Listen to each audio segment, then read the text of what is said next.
नाज़रीन, अॼु रोज़ानी पंहिंजी अख़बार जी 20 सालगिरह आहे। सिंध जे अवाम जे उमंगनि ऐं जज़्बनि जी तर्जुमान अख़बार रोज़ानी पंहिंजी अख़बार जी 20 सालगिरह जूं अव्हांखे लख लख मुबारकूं हुजनि। पंहिंजी अख़बार जी सालगिरह जो केक कटण खां अॻु में आउं तव्हांखे ॿुधायां त अख़बारनि जी हिकिड़ी अलॻि दुनिया हुजे थी, हिकिड़ो वॾो ऐं वसी जहान हुजे थो। तव्हां वटि रोज़ाने जे बुनियाद ते जेका अख़बार पहुचे थी उन में तव्हां पंहिंजे इलाइक़े, पंहिंजे शहर, पंहिंजे सूबे, पंहिंजे मुल्क ऐं दुनिया जूं ताज़ियूं ख़बरूं ॾिसी सघो था, उन्हनि खे पढ़ी सघो था। इहे ख़बरूं अव्हां ताईं कीअं पहुचनि थियूं या अख़बार जेका आहे उहा तव्हां ताईं कीअं पहुचे थी ऐं कहिड़नि मरहलनि मां गुज़री तव्हां ताईं पहुचे थी, उन बाबति आउं तव्हांखे आगाही ॾींदुसि। अॼु आउं हिते रोज़ानी पंहिंजी अख़बार जे हैदराबाद वारी प्रेस ते मौजूदु आहियां, जितां तव्हां ताईं हीअ अख़बार पहुचे थी। सखर में अलॻि प्रिंटिंग प्रेस आहे जितां सखर रीजन खे अख़बारूं पहुचनि थियूं। इब्तिदाई तौरु थींदो ईअं आहे जो रोज़ानू जे बुनियाद ते इलाइक़नि जा, शहरनि जा, सूबे जा, मुल्क जे मुख़्तलिफ़ इलाइक़नि जा ऐं बल्कि पूरी दुनिया मां ख़बरूं जेके आहिनि उहे अख़बारनि जे हेड ऑफिसिस खे अचनि थियूं। हेड ऑफिसिस में हिकिड़ी मुतहरिक टीम मौजूदु हुजे थी जेका उन्हनि ख़बरनि खे ठाहे जोड़े हिकिड़ी कापी जी शिकिल में प्रेस खे मोकिले थी। प्रेस में उहा अख़बार कीअं छपिजे थी इन बाबति आउं तव्हांखे सॼी आगाही ॾींदुसि, पर उनखां पहिरीं अचो त रोज़ानी पंहिंजी अख़बार जी 20 सालगिरह जो केक काटियूं। टीम आया, ही पंहिंजे अख़बार जी टीम आहे ऐं 20 सालगिरह जी पार्टी बि थिए।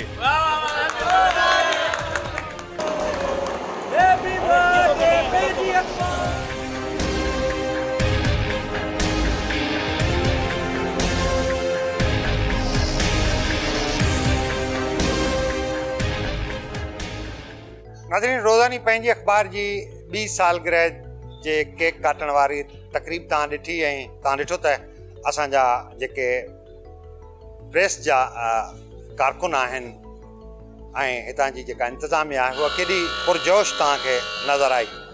हिते हिन प्रिंटिंग प्रेस ते जनरल मैनेजर मौजूदु हुजनि था, सर्कुलेशन मैनेजर मौजूदु हुजे थो, गॾोगॾु मशीन मैन मौजूदु हुजनि था, बाइंडिंग जो अमलो हुजे थो, उनखां सवाइ पेस्टिंग जो अमलो बि हिते मौजूदु हुजे थो।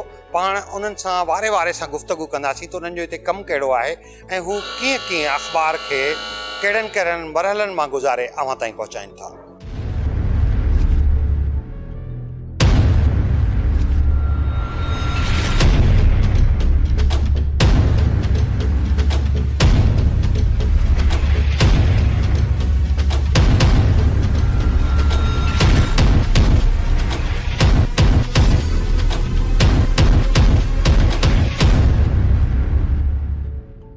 असां हिन वक़्तु रोज़ानी पंहिंजी अख़बार जी जेका प्रिंटिंग प्रेस आहे उन जे ऑफिस में मौजूदु आहियूं।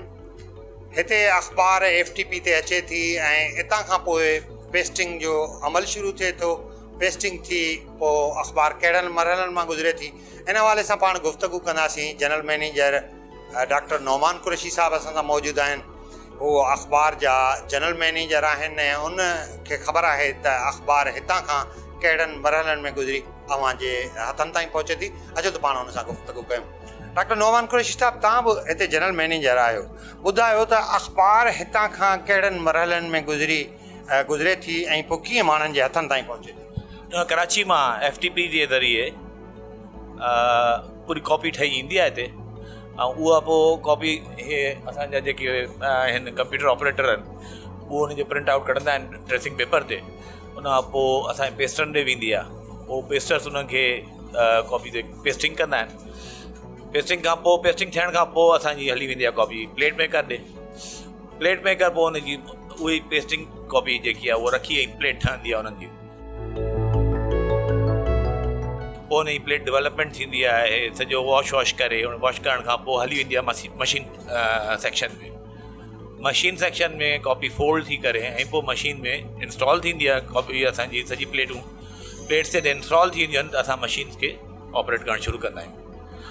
उहो प्रिंटिंग ज़ाहिर आहे असांखे इहो ई चेक करिणो हूंदो आहे त जिते जिते असांजी प्रॉपर प्रिंटिंग अचे थी उहो असां कढणु शुरू कंदा आहियूं। मतिलबु हाणे ॾिसंदासीं त ही प्रॉपर मैलान थी वियो, को कलर जो जेके बि आहिनि कलर जा जेके बि रेशोज़ आहिनि उहे पूरा कंप्लीट अची विया असांखे।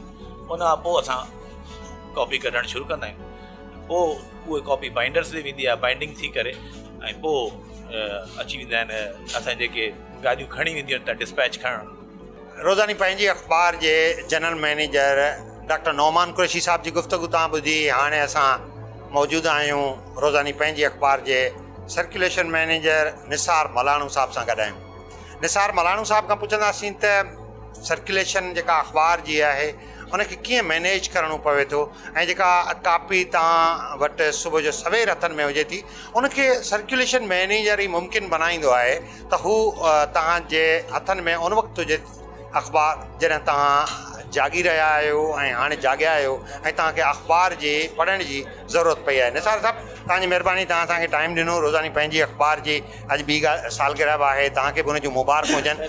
ऐं तव्हां ॿुधायो असांखे त सर्कुलेशन जो जेको शोबो आहे उहो केतिरो ॾुखियो आहे, कीअं हुनखे मैनेज कजे थो? फैसा पहिरीं त ऐं सिंधवासियुनि खे पंहिंजी अख़बार जी 20 सालगिरह मौक़े ते दिली तौर ते मुबारकबाद ॾियां थो।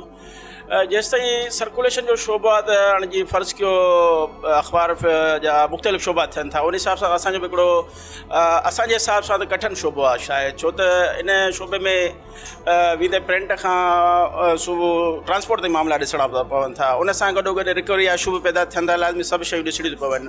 ऐं जेसि ताईं टीम वर्क आहे, मक़सदु फ़र्ज़ु कयो हाणे न्यूज़ खां वठी वेंदे असां सर्कुलेशन ताईं, त टीम वर्क जे हिसाब सां पाण में कोऑर्डिनेशन आहे, त उन हिसाब सां टाइम बि कवर कयूं था। असां टाइम काफ़ी लेट थिए थी त उन हिसाब सां ॾुखियाऊं पेश अचनि थियूं, त उन में ट्रांसपोर्टरनि जो बि सुठो किरदारु हूंदो आहे त टाइम सां कीअं कापी किथे पहुचाइजे, किथे के इशू वग़ैरह मसइला पैदा थियनि था त उन सां बि राब्ते में असां हूंदा आहियूं। त उन में ख़ासि तौर ते असां जेको स्टाफ आहे वेंदे कंप्यूटर ऑपरेटर खां वेंदे पेस्टिंग हुजे, चाहे प्लेट सेक्शन हुजे या मशीन सेक्शन हुजे, जेसि ताईं हिननि दोस्तनि जो ताउन हूंदो आहे पाण में त तेसि ताईं इनशाला पंहिंजो टीम वर्क जे हिसाब सां असां कामयाबी माणींदा आहियूं हिन में। ऐं जेसि ताईं ट्रांसपोर्ट जो तालुक़ु आहे त उन हिसाब सां अगरि असां ॻाल्हायूं था त हींअर माशाल्लाह असांजी पंहिंजी ट्रांसपोर्ट आहे, 2 स्टेशन आहिनि, सखरा या हैदराबाद आहे, ॿिन्ही में अलाह शुक्र आहे पंहिंजी ट्रांसपोर्ट आहे, पंहिंजियूं गाॾियूं आहिनि। वेंदे तव्हां कराची खां कारूजेर ताईं सम्झो या कश्मीर खां ओबावड़े ताईं तव्हां जेको बि ट्रांसपोर्ट आहे तक़रीबन असांजो पंहिंजो सिस्टम बि आहे। ऐं अलाए शुक्र आहे अॼु ताईं अख़बार के मरला ईंदा आहिनि, लेट सेट थिए थी, ख़बरुनि जे करे पंहिंजो लेट बि थी वेंदा आहिनि, त उन हिसाब सां पोइ कवर करिणो पवंदो आहे। असां हिन वक़्तु रोज़ानी पंहिंजी अख़बार जी जेका प्रिंटिंग प्रेस आहे उनजी ऑफ़िस में मौजूदु आहियूं।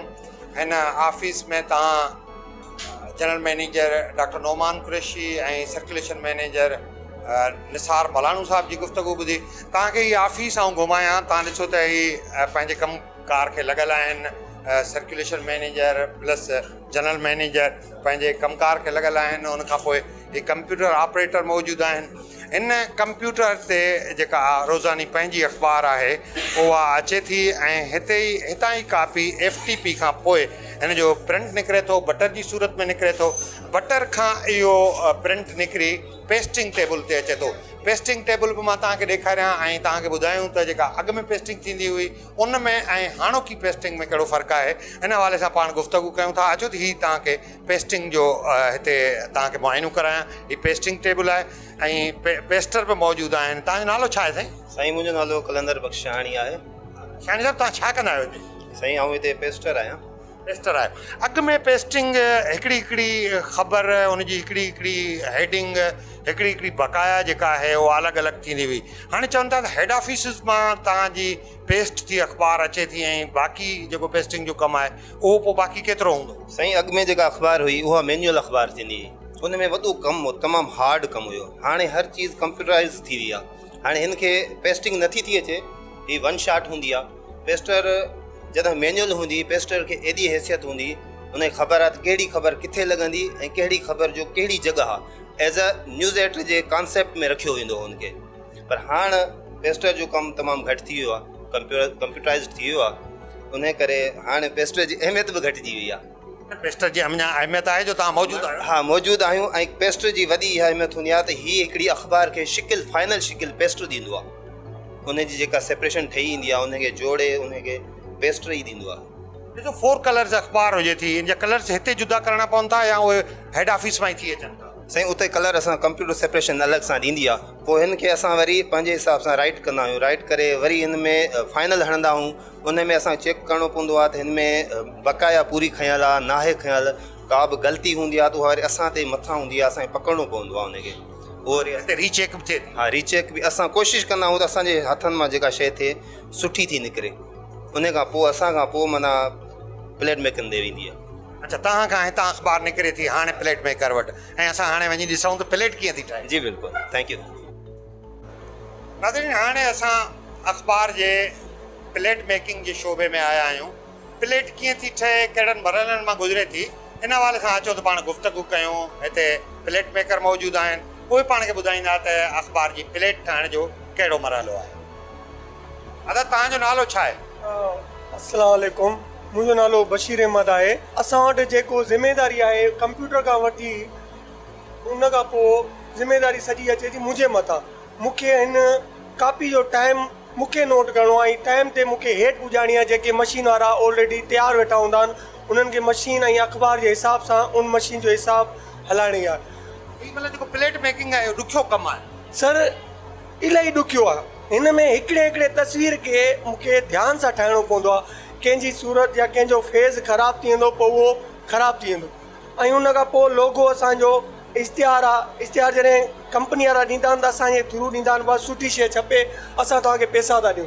अगरि आउं उनखे ख़राबु करे छॾींदसि, पोइ उन जा पैसा असांखे कोन मिलंदा।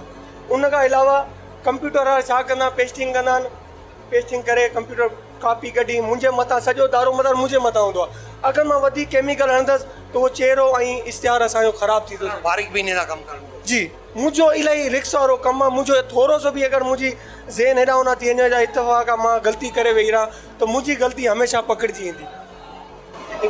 जी नाज़रीन, तव्हां गुफ़्तगू ॿुधी त जेका प्लेट मेकिंग आहे उन जो कहिड़ो ॾुखियो कमु आहे। हाणे पाण हेठि हलूं था ऐं मशीन सेक्शन में तव्हांखे ॾेखारियूं था त उते मशीन में जेका अख़बार आहे उहो कहिड़नि मरहलनि मां गुज़रे थी। अचो मूं सां गॾिजी मशीन सेक्शन में।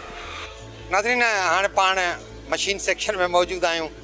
मशीन सेक्शन में अख़बार छपजी अचे थी ऐं हिन अख़बार खे जेको छपजण जो छपण जो फ़न आहे उहो बि हिकिड़ो मुनफ़रद फ़न हुजे थो। तव्हां ॾिठो हूंदो त बार बार जेको हितां जो फोरमैन आहे, जेको मशीन सेक्शन जो इंचार्ज आहे, उहो अख़बार खे खणी बार बार ॾिसे थो, मुख़्तलिफ़ हंधनि तां खणी ॾिसे पियो त अख़बार कीअं पई छपिजे।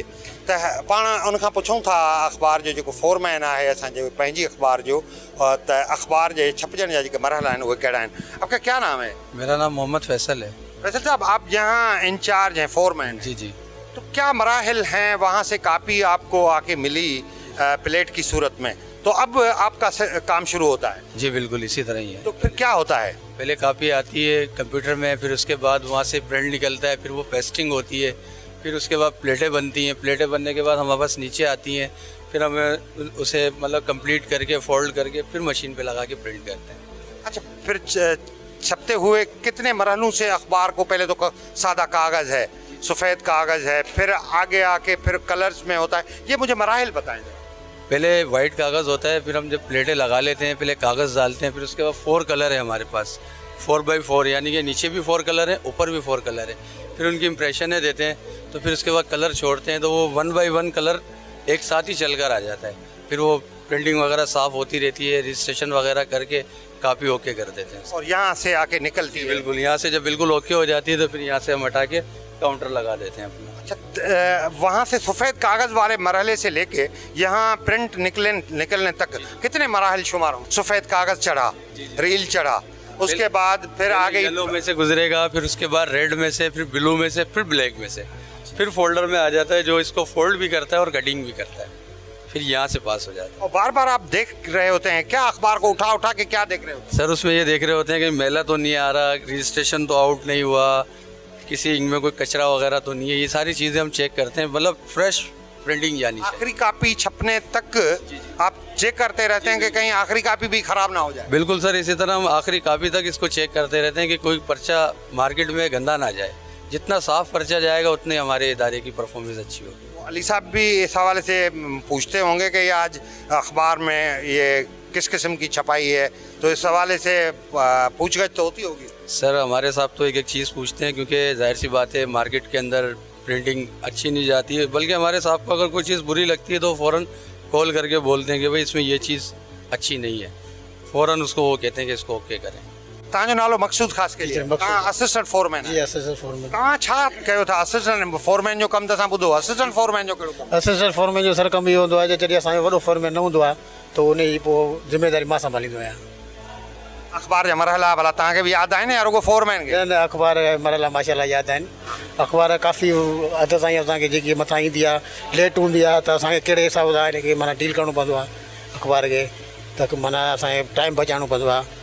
उन खां बहितर आहे त जीअं अख़बार असांजे पेज अचे थो त असांजी कोशिशि इहा हूंदी आहे त हिनखे फौरी तौरु हिन पेज खे असां टाइम ते मुकमल करियूं, जीअं असांजी अख़बार टाइम सां सुबुह जो पुॼे, तो असांजी अख़बार टाइम सां पुॼंदी त असांजो माशाल्लाह सर्कुलेशन जो वधण जो चांस असांखे मिले थो। तो हिन खां अलावा काफ़ी अहिड़ा मसाइला असांजे आहिनि प्रिंटिंग में जो असां हर अख़बार चेक कंदा आहियूं, जीअं मेलान आउट न हुजे या त शाही कलर वलर सेट करणु, इहे मिसाल का बि ख़राबु अचे हुनखे अलॻि मौक़ो रखे। जी नाज़रीन, तव्हां गुफ़्तगू ॿुधी। हितां जॾहिं कापी निकिरे थी त वञे थी बाइंडर्स जे हथ में, ऐं बाइंडर्स उनखे कीअं ॻणीनि था, हिकिड़ी हिकिड़ी अख़बार खे ॻणे उहा मुख़्तलिफ़ स्टेशन ते पहुचाइनि था। हीअ जेका हैदराबाद मां प्रिंटिंग थिए थी उहा मां तव्हांखे ॿुधायां त हैदराबाद रीजन जे मुख़्तलिफ़ ज़िलनि में वञे थी, ॼण त सखर में हिकिड़ी अलॻि प्रिंटिंग प्रेस आहे जितां वरी सखर रीजन खे अख़बार उतां जा माण्हुनि खे डिस्ट्रीब्यूट थिए थी। अचो त पाण बाइंडर जो जेको इंचार्ज आहे उन सां बि गुफ़्तगू करे वठूं ऐं उनखां पुछूं त हिकिड़ी हिकिड़ी अख़बार ॻणे तव्हां कीअं माण्हुनि ताईं पहुचायो था। नाज़रीन, मूं तव्हांखे ॿुधायो त हीअ बाइंडिंग सेक्शन आहे, हिते अख़बार ॻणिजे थी। तव्हां ॾिसो पिया फुटेजिस में बि त अख़बार कीअं ॻणिजे थी। हिकिड़ो हिकिड़ो पेज आहे उहो अख़बार जो ॻणिजे थो त उनखे केतिरो टाइम लॻे थो, कीअं हिनखे मैनेज कनि था, कीअं वरी अख़बार जेका आहे उहा गाॾियुनि में चढ़ी तव्हां ताईं पहुचे थी। आपका क्या नाम है? जोहेब अनवर। आप यहाँ बाइंडिंग सेक्शन के इंचार्ज? जी जी। कितना मुश्किल काम है ये? सर मुश्किल तो है, एक एक कापी गिनने का काम तो मुश्किल है, पर करना पड़ता है, तजर्बा है अब काफ़ी सालों का, इसलिए अब मुश्किल नहीं लगता हमें। एक एक पर्चा गिनना पड़ता है? जी जी बिल्कुल। कितने पेजेस होते हैं जो अलग अलग आपके पास आते हैं, फिर उनको जोड़ के फिर आपको भेजना पड़ता है? हमें 100 की बंडल लगाने पड़ते हैं, कापी गिनती करके बंडल बांधने पड़ते हैं, 100 कापी गिननी पड़ती है। यहाँ जैसे शहरों की तादाद है उस हिसाब से कापी गिनते हैं, किसी की 50 है, किसी की 2500 है, किसी की 200 है, तो उस हिसाब से बंडल बांधते गिनती करके। तो ये सुबह तक चलता रहता होगा काम? जी तकरीबन 4 तक टाइमिंग हो जाती है, 10 बजे से लेकर 4 बजे तक, 4:30 बजे तक काम फाइनल कर देते हैं। गाड़ियों का हिसाब होता है, हर शहर की रूट अपनी गाड़ी अपने रूट के हिसाब से जाती है टाइम से, तो उस हिसाब से टाइम कवर करना पड़ता है हमें। ये हैदराबाद से तो जाती है, हैदराबाद रीजन के जो अजला हैं, कितने अजला हैं हैदराबाद रीजन के जहाँ तक ये आपकी कापी जाती है हैदराबाद से? सर सखर साइड तक तो हमारी कापी जाती है, नवाबशाह तक जाती है, सखरन तक जाती है, फिर ऐसे मिट्टी ले लो, मिट्टी तक जाती है, उमरकोट तक, फिर यहाँ कराची जाती है, और ठट्ठे साइड जाती है, सिजावल साइड, बठोरो साइड, ऐसे मीरपुर का से, ये सारी लाइन हमारे पास है जो हैदराबाद से कवर करते हैं हम। ये इत्मीनान है कि अच्छा काम है और आपकी अखबार जो बाइंड कर रहे होते हैं वो लोग जाके पढ़ेंगे उसको सुबह। जी जी सर बिल्कुल ज़बरदस्त काम है, हमें अब अच्छा लगता है काम करके।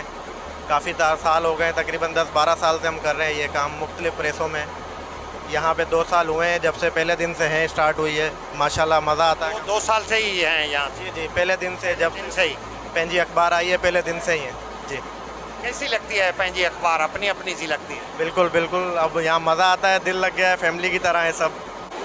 जी नाज़रीन, तव्हां रोज़ानी पंहिंजी अखबार जे जनरल मैनेजर खां वेंदे सर्कुलेशन मैनेजर ऐं ॿियनि कारकुननि जूं ॻाल्हियूं ॿुधियूं त हीअ अखबार कहिड़नि मरहलनि मां गुज़री अव्हां ताईं पहुचे थी।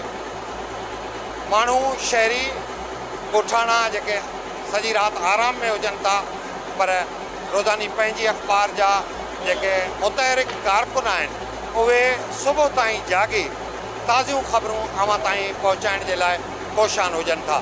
अॼु पाण रोज़ानी पंहिंजी अखबार जी 20 सालगिरह मल्हाई आहे ऐं जेकॾहिं तव्हांजो ताउन ऐं साथ जारी रहियो त हीअ अखबार पंहिंजूं हज़ारे सालगिरहूं मल्हाईंदी ऐं तव्हांखे ताज़ियूं ख़बरूं रोज़ानी जे बुनियाद ते घर वेठे पहुचाइण में पंहिंजो किरदारु अदा कंदी रहंदी। कैमरामैन न्याज़ मला सां गॾु फैज़ कोसो, टाइम न्यूज़, हैदराबाद।